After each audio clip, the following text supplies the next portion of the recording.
அனைத்து உரிமை குரல் நண்பர்களுக்கும் வணக்கம். நாம் தமிழர் கட்சியின் மகளிர் பாசறையினால கனிமொழி பார்த்தீங்கன்னா ரொம்பவே கடுப்பாகியிருக்காங்க அப்படின்றது தெரிய வந்திருக்கு. திமுகவுடைய நிர்வாகியான கனிமொழி தற்போது திமுகலயே பெண்கள் குறைஞ்சவங்க கிடையாது அப்படின்னும், நாம் தமிழர் கட்சியில இருக்கிற மாரியே எங்களாலயும் வாய் தொறந்து நல்லாவே பேச முடியும் அப்படின்னும் பல இடங்கள்ல பார்த்தீங்கன்னா பதிவு பண்ணணும் அப்படின்னு துடிச்சிட்டு வந்துட்டு இருக்காங்க. என்னதான் கனிமொழி ரொம்ப நாலேஜான ஒரு பெண்மணி அப்படின்னும், எல்லா விவாத மேடைகள்லயுமே அவங்களால வென்றெடுக்க முடியும் அப்படின்ற ஒரு பெயர் இருந்தாலுமே, நாம் தமிழர் கட்சியுடைய பெண்கள் மாதிரி திமுகல இருக்கக்கூடிய பெண்கள் ஒரு கட்டமைப்பாக உருவாகணும் அப்படின்றது தான் கனிமொழியுடைய ஒரு மிகப்பெரிய எண்ணமாக இருந்துட்டு இருக்கு.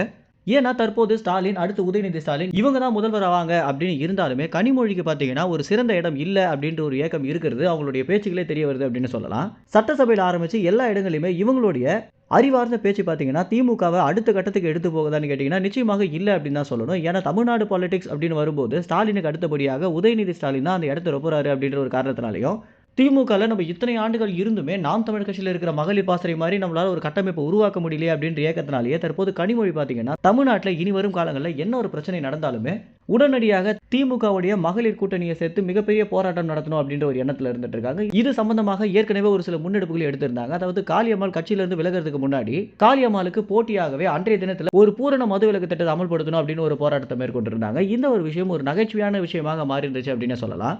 ஏன்னா ஆளுங்கட்சியாக இருக்கக்கூடிய இவங்கள எதிர்த்து போராடுறாங்களே அப்படின்னு காளியம்மாள் உட்பட நாம் தமிழர் கட்சியில இருக்க நிர்வாகிகள் ஒவ்வொருத்தருமே பார்த்தீங்கன்னா, கனிமொழியும் திமுகல இருக்கக்கூடிய அமைச்சர்களையும் ரொம்பவே கலாய்க்கிற மாதிரியான விமர்சனத்தை முன் வச்சிருந்தாங்க.